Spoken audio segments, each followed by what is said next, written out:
کہ مال اللہ کی نعمت بھی ہے اور مال اللہ کی امانت بھی ہے. اور یہ مال جو دیا گیا ہے وہ حقوق ادا کرنے کے لیے پیدا ہوا ہے. مال کو حقوق ادا کرنے کے لیے پیدا کیا اللہ نے کہ مال کے ذریعے سے حقوق ادا ہوں گے، مال کے ذریعے سے حاجتیں پوری ہوگی. حضور صلی اللہ علیہ وسلم مال کے بارے میں فرمایا المال نعم المعونہ، المال نعم المعونہ، یعنی مال زندگی کا بہترین سہارا ہے. یوں فرمایا مال زندگی کا بہترین سہارا ہے.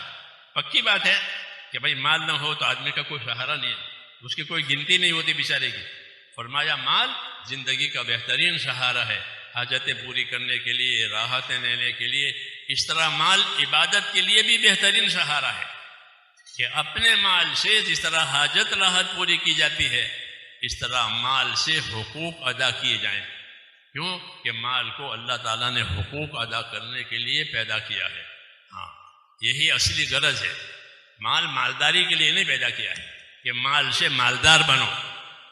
مالدار بننے کو نادانی کہا ہے کہ مالدار سے مالداری حاصل کرنا یہ نادانی ہے. الدنیا دار من لا دار له ومال من لا مال له. الدنیا دار من لا دار له ومال من لا مال له ولها اجمع من لا عقل له. تو دنیا اس آدمی کا مال ہے جس کا کوئی مال نہیں، اور دنیا اس آدمی کا گھر ہے جس کا گھر نہیں ہے. اور جو دنیا کے لیے مال جمع کرتا ہے اس کے اندر عقل نہیں ہے، وہ نادان ہے کہ دنیا کے لیے مال جمع کرتا ہے. کہ دنیا کے لیے مال نہیں جمع کیا جاتا بلکہ مال کو تو جمع کر کے حاجتیں پوری کی جاتی ہے، حقوق ادا کیے جاتے ہیں اللہ کے بھی اور مخلوق کے بھی. تو مال کو حقوق ادا کرنے کے لیے پیدا کیا ہے.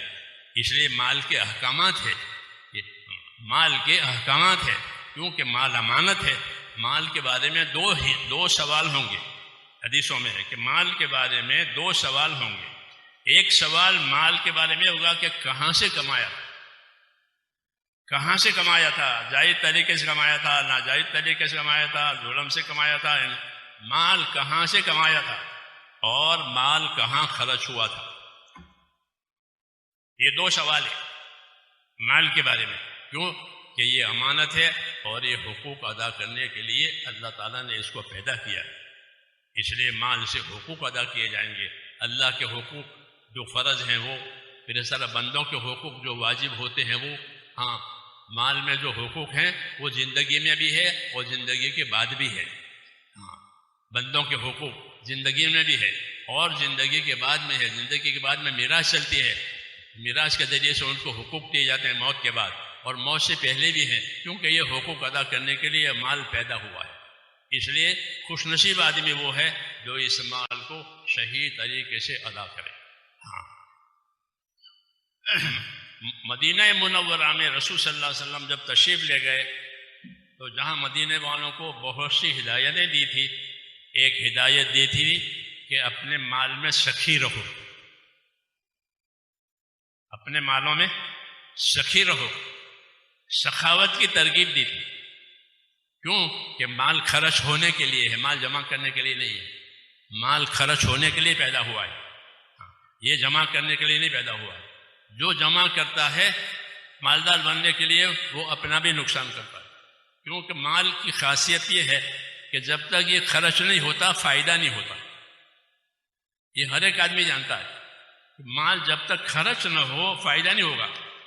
ہوگا آپ کے جیب میں پیسے ہیں تو کیا ہو گیا، آپ کی بھوک دور ہو جائے گی، آپ کی پیاس دور ہو جائے گی، آپ کا علاج ہو جائے گا. گھر میں جب میں پیسے ہیں تو کہ نہ، بلکہ علاج کے لیے پیسے خرچ ہوں گے، بھوک کے لیے پیسے خرچ ہوں گے، پیاس کے لیے پیسے خرچ ہوں گے، کپڑے پہننے کے لیے پیسے خرچ ہوں گے. جب تک یہ خرچ نہیں ہوتا اس کا فائدہ نہیں ہوتا. یہ خاصیت ہے مال کی. تو آپ جمع کر کے رکھیں تو اس کے فائدے ہی اس نے روک دیے. اس لیے کہا کہ مال کو مالداری کے لیے وہ جمع کرے گا جس میں عقل نہیں ہے. کیونکہ عقل کا تقاضا یہ ہے کہ اس کو خرچ کرو، اس کو لگاؤ تاکہ اس کا فائدہ ہو. جسے پانی کو زمین میں ڈالو تاکہ زمین کی پیداوار اوپر آوے.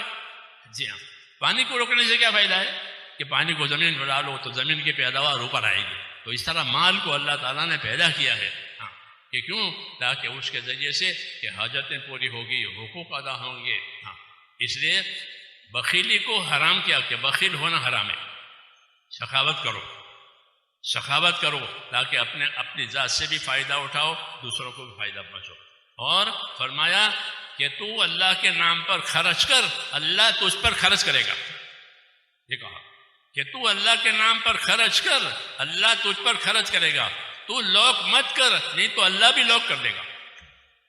حدیثوں میں تو مال کے بارے میں، کیونکہ وہ حقوق ادا کرنے کے لیے، حاجتوں کے لیے یہ پیدا ہوا ہے، اس لیے مال والوں کو مال کا دین معلوم ہونا چاہیے کہ مال کا کیا دین ہے، مال کا کیا دین ہے۔ حضور صلی اللہ علیہ وسلم مالداروں کے بھی نبی ہیں، غریبوں کے بھی نبی ہیں۔ جی ہاں، تو مالداروں کو مال کا دین ہونا چاہیے کہ مال میں کون سی چیزیں اچھی ہیں اور کون سی چیزیں بری ہیں۔ تو مال میں میرے دوستو انصاف، یہ سب سے اچھی چیز ہے کہ مال میں انصاف سے رہو، کہ جس کا حق ہے اس کو دے دو۔ انصاف کی بات کہ مال میں انصاف، مال میں احسان، یہ اچھا ہے کہ مال کے ذریعے سے دوسروں پہ احسان کرو۔ حق نہیں ہے لیکن احسان کرنا ہے، اس کی مدد کرنی ہے، تو مال میں انصاف کا حکم ہے، مال میں احسان کا حکم ہے، مال میں ایثار کا حکم ہے۔ انصار مدینہ نے ایثار سے کام لیا۔ ایثار کا مطلب یہ ہے کہ انہوں نے مال خرچ کرنے میں اپنی ضرورتوں کا بھی خیال نہیں کیا، دوسروں کی ضرورتوں کی وجہ سے اپنی ضرورتیں انہوں نے پوری نہیں کی۔ ہاں، اس کو ایثار کہتے ہیں۔ یہ مال خرچ کرنے کا سب سے افضل و اعلیٰ درجہ ہے، ایک انصاف کا درجہ، ایک احسان کا درجہ، ایک ایثار کا درجہ۔ اور مال میں جو چیزیں بری ہیں کہ اسراف برا ہے، اسراف کرنا، اسراف کہ مال کا اسراف مال کی برکتوں کو ختم کرے گا۔ اسراف یعنی ضرورت سے زیادہ لگا دینا۔ 5 روپے میں کام ہو سکتا ہے پھر بھی 50 روپے لگا دیے، اس کو اسراف کہتے ہیں کہ ضرورت سے زیادہ مال۔ ہاں، اس سے حضور صلی اللہ علیہ وسلم منع فرمایا کہ اگر مالوں میں اسراف ہوگا تو مال کی برکت چلی جائے گی، کیونکہ اسراف سے مال زیادہ خرچ ہوگا، جب زیادہ خرچ ہوگا تو زیادہ کمانا پڑے گا، ظاہر بات ہے زیادہ کمانا پڑے گا۔ جب زیادہ کمائیوں میں وقت لگے گا تو دین کے لیے وقت نہیں ہوگا، جیسے آج ہے کہ اب دین کے لیے وقت نہیں ہے۔ جی ہاں، کیوں کہ مال کو زیادہ کمانا پڑتا ہے، اس لیے کہ مال اسراف کے ساتھ خرچ ہو رہا ہے۔ جی ہاں، اس لیے میرے بھائیوں یہ بہت بڑی نعمت ہے، مال بہترین چیز ہے۔ فرمایا نعم المعونہ، مال بہترین اور بہترین سہارا ہے، لیکن اس کا مصرف یہ ہے کہ مال انصاف میں خرچ ہو، احسان میں خرچ ہو، ہاں، تاکہ مخلوق کو فائدہ ہو، اور جب مخلوق کو ہم فائدہ پہنچائیں گے تو ہم کو بھی فائدہ ہوگا۔ ارحموا من فی الارض یرحمکم من فی السماء، تم زمین والوں پر رحم کرو، آسمان والا تم پر رحم